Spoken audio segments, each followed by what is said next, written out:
তুই ঠিক মতো চিঠি আর দলিল দিছিলি? আমি নিজের হাতে দিছি। আমরা যে এখানে অপেক্ষা করতেছি কইছিলি? হ, আমি কইছি, কিন্তু উনি আইব কি আইব না সেটা কয় না। আচ্ছা ঠিক আছে, আর একটু অপেক্ষা করি।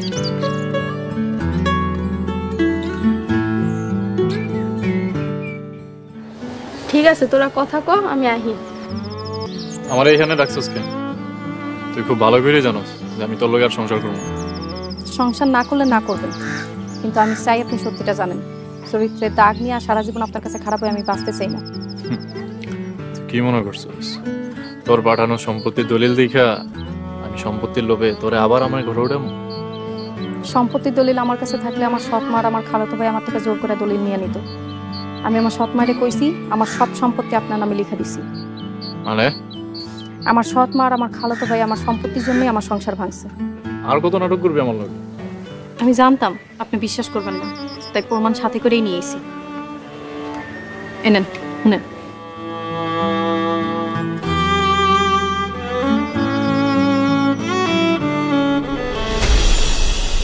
আমার সংসার ভাঙার জন্য এত বড় চক্রান্ত?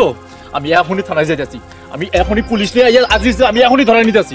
এখন না, ওই আজিজ আর আমার সৎ মা মিলে আমার চরিত্রে যে দাগ লাগায় সবার সামনে আমার অসম্মান করছে, ওই মহিলারও আমি সবার সামনে অপমান করবো, বেইজ্জতি করবো। ঠিক আছে, তুমি যেটা চাইতেছো ওইটাই। তুমি শুধু আমার পাশে থাকো। আমি না বুঝিয়া মানুষের কথা শুনি না তোমার বিপদে ফেলাই দিছি। তুমি আমার মাফ করে দাও, আমি এখন থেকে তোমার লোকেই আছি।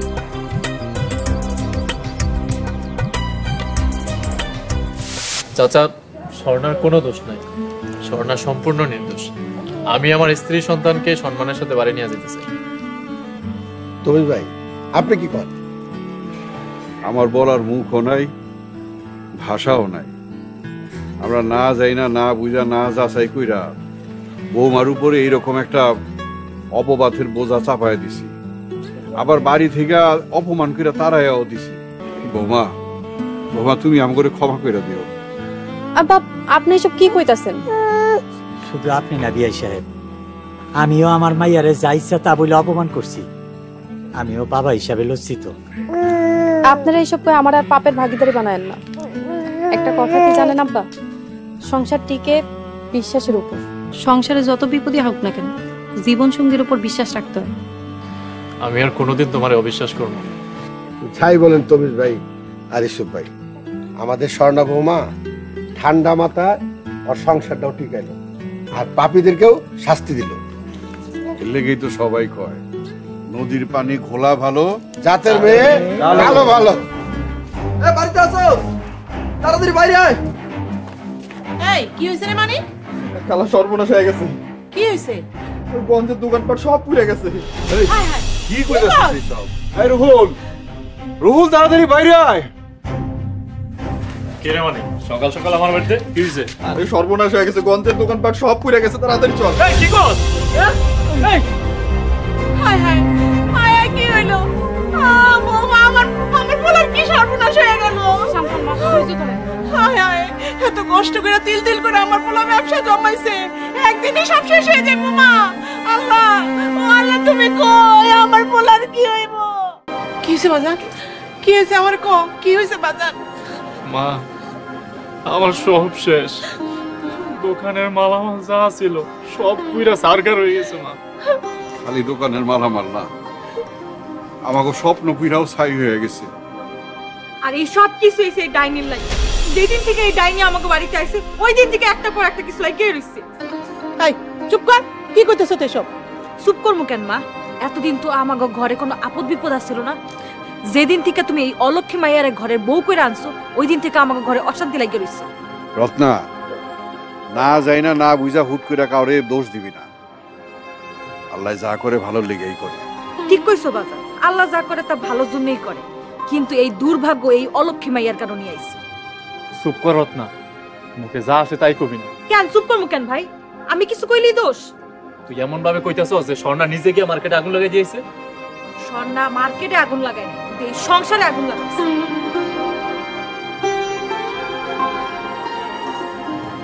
রত্না ঠিকই কইছে, আমি আসলে একটা অলক্ষী, নাইলে আমি আপনাদের জীবনে আসার পর থেকেই একটার পর একটা ঝড়ঝাপটা লাগেই আছে।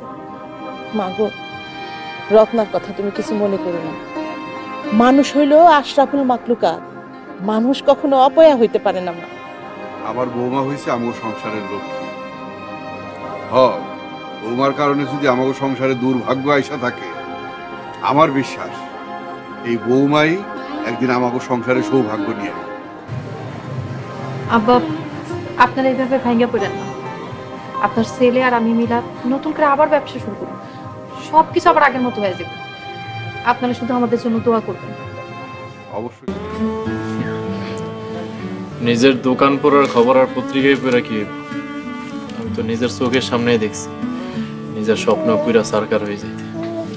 আমি ওই খবর পড়তে কই নেই, নিচে একটা চাকরির খবর দেওয়া আছে, ওইটা দেখো।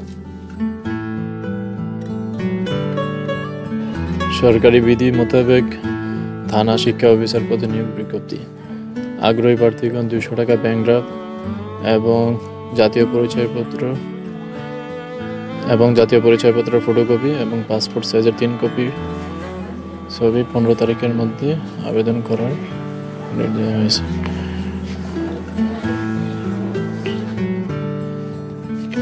কিন্তু আমি তো চাইলেও আবেদন করতে পারবো না, এখানে তো চাইছে মাস্টার্স পাস, আমি তো ডিগ্রি পাস।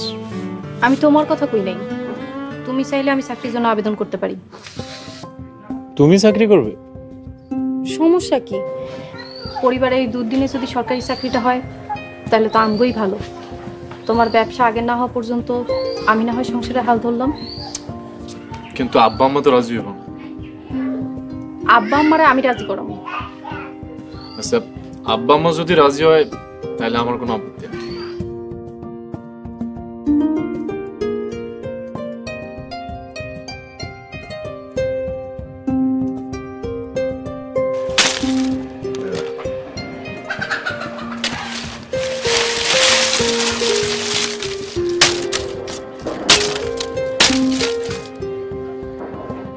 ব্যাপারী বাড়ির বউরা কোনোদিন বাড়ির চৌকাটের বাইরে যায় না।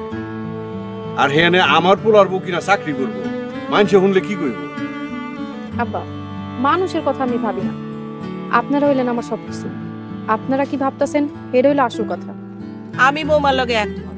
আরে আমরা না খেয়ে থাকলে মানুষ কি আমাকে একবেলা খাওয়ান দিব? তারপরেও সমাজ বইলে একটা কথা আছে না, মানুষ কখন কি কয় ঠিক আছে। আব্বা, সমাজে শুধু পুরুষরা থাকে না, সমাজে নারীরাও থাকে। আব্বা, আপনি একবার ভাইবা দেন, এই যে আমাকে গ্রামের স্কুল, ওই জায়গাও কিন্তু 4 জন মহিলা টিচার, আর এই যে কলেজেও কিন্তু 2 জন মহিলা প্রফেসর। এই যে আপনি যে আম্মারা লইয়া গঞ্জা ডাক্তার দেখান, তিনিও কিন্তু একজন মহিলা ডাক্তার। এখন সব অফিস আদালতেই নারী অফিসার আছে। বাবা রুহুল, জি আব্বা। তোর কথা আমি বুঝছি, আমি কিন্তু বৌমার চাকরির বিপক্ষে না। তবে বৌমারে যদি চাকরি করতে দিই, মানুষজন যখন নানান কথা কইব তখন কিন্তু আমার কাছে ভালো লাগবে না। শুনো রুহুলের বাপ, জাগো বউ জিরা চাকরি করতে পারে না হেরাই এইসব কথা কইব। আমার বৌমা হলো মেধাবী, শিক্ষিত, সে যদি চাকরি করে নিজের পায়ে দাঁড়ায় আমার অসুবিধা কিসে? তোমরা সবাই যেটা কইবা তাই হইব, কিন্তু বাবা রুহুল, পরে আবার যদি কোনো ঝামেলা হয় তখন কিন্তু আমার দোষ দিতে পারবা না। আব্বা, আপনি দোয়া করবেন আমি যেন আপনাকে মান সম্মান ধরে রাখতে পারি। যাও মা, তুমি মনোযোগ দিয়া পড়ো, কইরা তারপর চাকরির পরীক্ষা দিবা। যাও ঘরে যাও।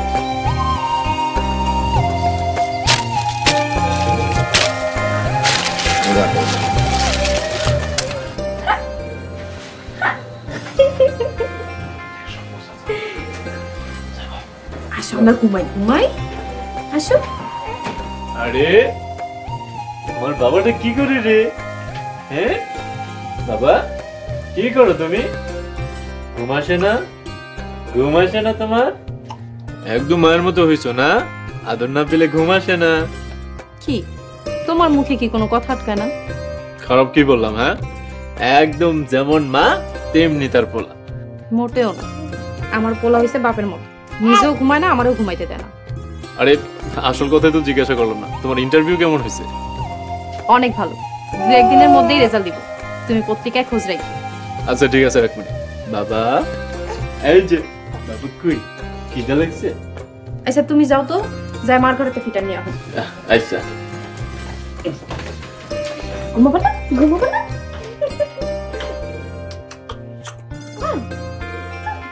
আরে বুঝলো। আসসালামু আলাইকুম বড় ভাই। ওয়ালাইকুম আসসালাম, কেমন আছো? জি ভালো আছি, ভালো আছেন বড় ভাই? আছি ভালো আছি, খুশিও আছি।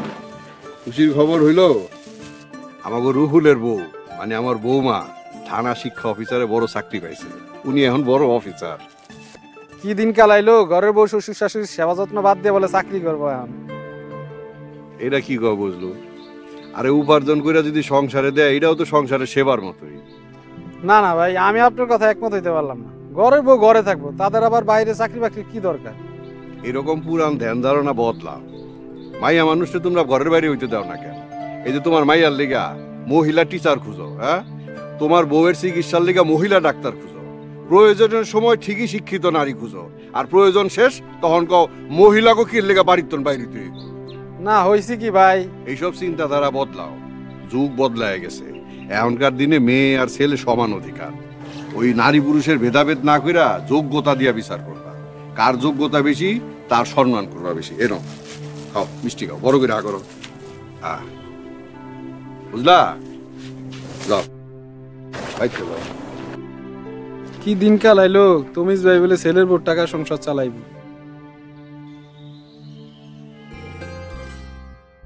বাবু ঘুমাইছে?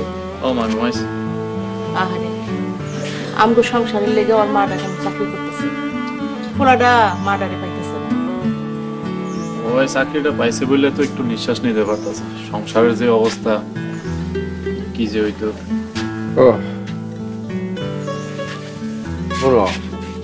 ওই যে বাড়িতে আহনের পথে অন্যান মুন্সির লগে দেখা। আবার তো সাসারে লগে করে বাড়িতে লইতে ওইসি আইতে হইলো এক পরিবারের সবাই লইয়া আপু আইতে। আইলে আইব, এমনিতেও তো সাসাগুলোর লোকে অনেকদিন যাবতে আসার কথা। ওনারা কিন্তু এমনি এমনি আইব না সালেহা। মানে হইলো আমাকে মন্নান ভাইয়ের পোলা বিল্লাল আছে না, বিল্লালের লিগা আমাকে রত্নার ওনারা পছন্দ করছে। তাই নাকি? আলহামদুলিল্লাহ। আব্বা, বিল্লাল ভাই তো ছেলে হিসাবে অনেক ভালো, তাছাড়া ভালো চাকরিও করে। এই লিগাই আর কথা বাড়াই না। এখন ওনারা আসুক, আমাকে রত্নারে সামনাসামনি দেখো, এরপর একটা দিন তারিখ দেখা রত্নারে ওনাকে হাতে তুলা দেবো। আল্লাহ দিলে দেখে আমাকে রত্না সুখেই থাকে। এমন বড় একটা বিপদের সময় আল্লাহ যে আমগো মুখের দিকে চাইছে, এত বড় একটা পরিবার থেকে আমার মাইয়ার বিয়ার প্রস্তাব আসছে। সবই আল্লাহর ইচ্ছা। তাহলে লও আমার লুঙ্গি আর গামছাড়া তুমি গোসল করো। বাইব কখন? ওইটা কয় নাই, কিছু 2-1 দিনের মধ্যে।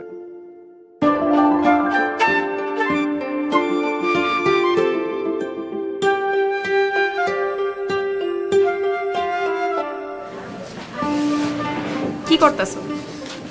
এই তো ভাবি কিছু করতেছি না। খবর কি কিছু জানো? তোমার তো বিয়ার কথা চলতেছে। কি যে কও না ভাবি তুমি। সত্যি কইতাছি, সামনে শুক্রবার তোমারে দেখতে আইবো। পাত্র উপজেলা অফিসে চাকরি করে। কি হইলো, তোমার মন খারাপ কেন? ভাবি আব্বার আর ভাইয়ের তো ব্যবসার অবস্থা বেশি ভালো না, তার উপর দিয়া বিয়ার খরচ। তোমার ভাবি কি মরে গেছে নাকি? আমি তোমার ভাই আর আব্বা মিলা তোমার ধুমধাম করে বিয়া দেব। ভাবি আমি তোমারে কত অপমান করছি, আর তুমি আমার লাগে এত কিছু করবা? বোকা, তুমি তো শুধু আমার ননদ না, তুমি আমার বইনও লাগে। ভাবি তুমি আসলে অনেক ভালো, কিন্তু আমার একটা শর্ত আছে। কি শর্ত? বিয়ার পর কিন্তু পড়ালেখা চালানো যাইব না। পড়ালেখা চালাই যেতে হইব। কিন্তু ভাবি আমি তো তোমার মতো এত মেধাবী না, আমার দিয়ে চাকরি হবে না। মানুষ লেখাপড়া করে কি চাকরির লেগা? মানুষ লেখাপড়া করে মানুষের মতো মানুষ হওয়ার জন্য। অন্তত একটা বছর কষ্ট করে অনার্স পাসটা তো করবা। হ্যাঁ ভাবি, আমি অনার্স পাস করবো, আর প্রথম মিষ্টি আমি তোমারই খাওয়াবো। আমার মিষ্টি লাগবে না, তুমি পাস করলেই আমি খুশি। আজকে আইতে তোমার এত দেরি হলো যে? আজকে উপজেলা অফিসে মিটিং আছিল। বিকাল থেকে বাবুর গায়ে অনেক জ্বর। কি কর দেখি? একটু আগে ওষুধ খাওয়াইয়া ঘুম পাড়াইছি। কাল থেকে আগে আগে আহনের চেষ্টা করবো। এই একই কথা তো প্রত্যেক দিনেই কও। নতুন চাকরি, অনেক চেষ্টা করলেও সময় মতো আইতে পারি না। চাকরি মনে হয় আর কেউ করে না। তুমি কি আমার সন্দেহ করতেছ? থাক বাদ দাও, তোমারে বইলা লাভ। আচ্ছা সত্যি করে কত, তুমি কি আমার চাকরি করাতে খুশি না? তুমি চাকরি করবা না কি করবা ওটা তোমার ব্যাপার, কিন্তু তোমার যে একটা সংসার আছে, একটা বাচ্চা আছে, ওইটা তো ভুলে গেলে চলবো না।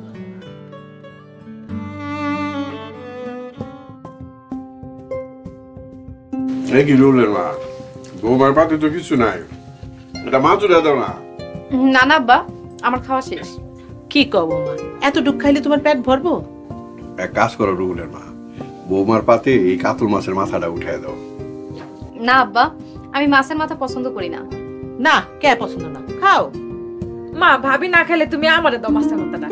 মা কেউ খাইতে না চাইলে জোর করে দেওয়ার দরকার নেই, তুমি রত্নারই দাও মাছের মাথাটা। রত্না তুই পরে খাইস, আজকে তোর ভাবিরে খাইতে দে। বৌমা সারাদিন কত রকমের খাটাখাটনি কাজ করে, দেও তো মাথাটা বৌমার পাতে উঠায় দাও।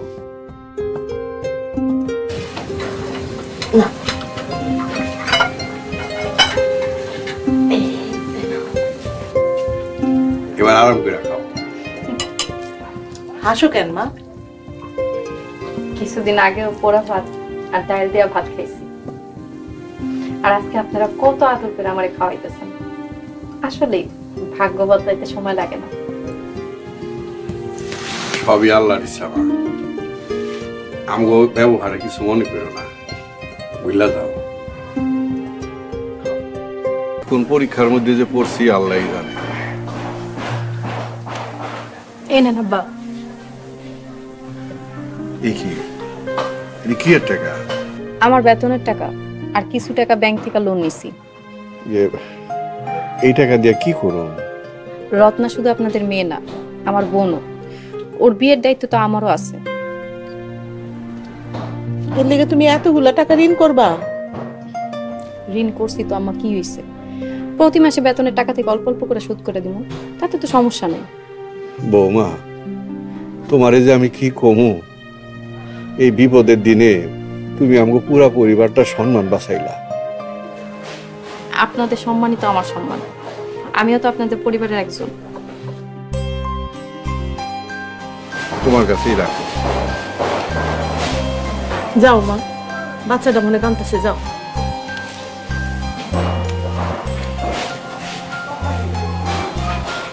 মা আমি একটু ঘরে যাই। টাকাগুলি সাবধানে রাখো, বিপদ কখন কেমনে হয় কখন দেয় না।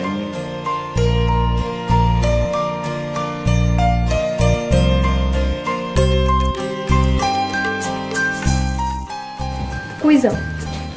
একটু বাইরে যেতেছি, বন্ধুগুলো একটু আড্ডা দিয়ে। আড্ডা দিলে কি জীবন চলবো? কি করবো কও, গঞ্জে একটা দোকান আছিল, ওইটাও তো পুড়ে গেছে। আমি সারাদিন তো শুয়ে বসে থাকতে ভালো লাগে না। তুমি ঘরের একমাত্র পোলা, তোমার উচিত ব্যবসা বাণিজ্যতে মন দেওয়া। এখন তো ব্যবসা বাণিজ্য নাই, ছোট মামার কাছে টাকা চাইছি। মামা যদি টাকাটা দেয় তাহলে দোকানটা আবার মেরামত করে নতুন করে মাল উঠাবো। এনাও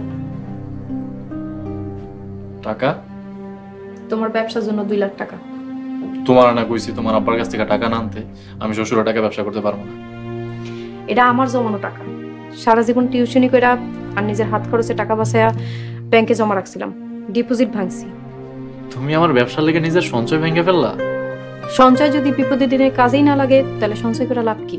আমি চাই এই টাকা দিয়ে তুমি আবার নতুন করে ব্যবসা বাণিজ্য শুরু করো, সংসারের হাল ধরো। সত্যি আমি অনেক ভাগ্যবান, তোমার মতন একজন মানুষরে জীবন সঙ্গী হিসাবে পাই। আমি তো আমার দায়িত্ব পালন করতেছি। আচ্ছা তুমি এখন যাও আড্ডা দিতে, বাড়িতে তাড়াতাড়ি চলে যাও। আচ্ছা ভেরি গুড মা।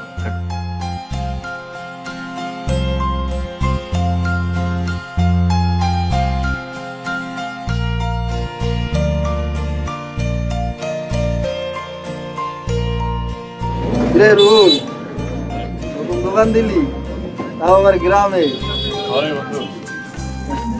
দোকানে তো দেখতেছি ভালোই মালটাল তুলছো, এত টাকা পাইলি কই? ও শেষ পর্যন্ত আমার বুদ্ধিটাই কামে লাগলো। তোরে আগেই কইছিলাম যে যৌতুক নিয়ে ভালো একটা ব্যবসা বাণিজ্য কর। আর এটা যৌতুক নিমুকেন, এটা তোর ভাবির সঞ্চয়ের টাকা। ওই একই কথা। ওন একটা কাজ কর, তোর এই দোকানের নামটা পাল্টাই বউয়ের দোয়া রাখ। আরে মানুষে তো নাম দেয় বাপের দোয়া, মায়ের দোয়া, আর তুই তো পাইছিস তোর বউয়ের দোয়া। আচ্ছা তুই কি কিছু নিতে এসেছিস? কিছু লাগবে তোর? আরে কিছু নিতে আসি নাই, শুনলাম তুই নতুন দোকান দিছস, তাই মিষ্টি খাইতে আইছি। মিষ্টি তো এখন নাই, পরে খাইস। ও বুঝছি, তোর কাছে টাকা নেই না। আচ্ছা ভাবি অফিস থেকে আইলে হাত খরচার টাকা নিয়ে আমার মিষ্টি খাওয়াইস। আর তুই তো মনে হয় এখন হাত খরচার টাকা ভাবির কাছ থেকে নাস, তাই না? শোন মানিক, তোর ভাবি চাকরি করে ঠিক আছে, কিন্তু ঘরের কর্তা এখন আমি। সেটা তুই ভাবতে পারোস, ঘরের কর্তা হচ্ছে যে টাকা উপার্জন করে। তুই তো তোর সংসার চালাস না, তোর বাপেও চালায় না, তোর সংসার চালায় তোর বউ। তার মানে ঘরের কর্তা হচ্ছে আমগো ভাবি, মানে তোর বউ, বুঝছস? আমি গেলাম, ব্যবসা বাণিজ্য কর ঠিকঠাক করে।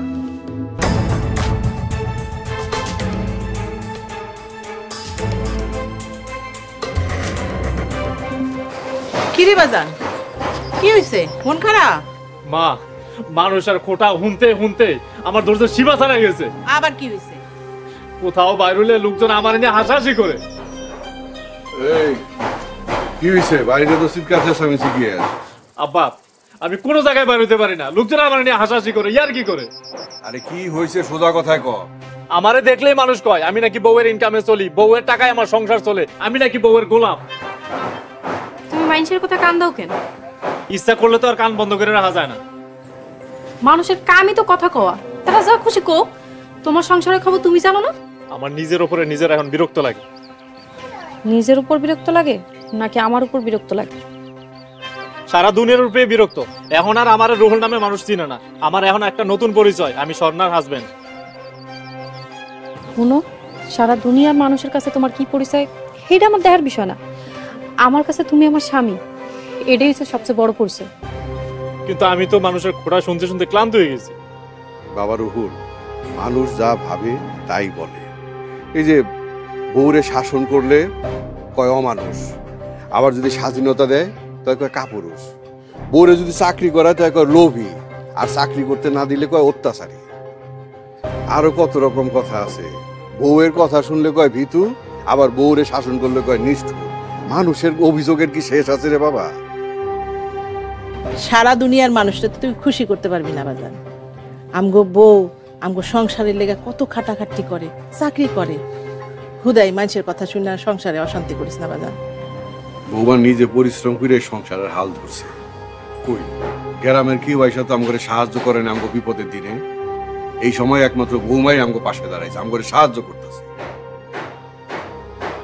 এমন সাদা লক্ষ্মী তুই পায়ে ঠেলবি না, ওরা সব সময় যত্নে রাখবি। সংসার স্বামী স্ত্রীর গুণে চলে না, সংসার চলে দুইজনেরই ভালোবাসার সম্মানের কারণে। আমি আসলে মানুষের কথা শুনতে শুনতে একদম দিশেহারা হয়ে গেছিলাম, তাই মুখে যা আইছে তাই বইলা ফেলাইছি। দোষ তোমার না, দোষ সমাজের সেসব মানুষের যারা অন্যের সংসার অশান্তি লাগায়। তুমি ঠিকই কইছো, মানুষের কথা শুন না নিজের সংসারে অশান্তি করা একদমই ঠিক না। আর দর্শক, আপনাদেরকে বলছি, সংসার আপনার, তাই সিদ্ধান্তটাও আপনার। অন্য লোকের কথা শুনে নিজের সংসারে অশান্তি করবেন না। মানুষ তো কত কথাই বলে, ভালো কথা শুনবেন আর মন্দ কথা এক কান দিয়ে শুনে আরেক কান দিয়ে বের করে দিবেন।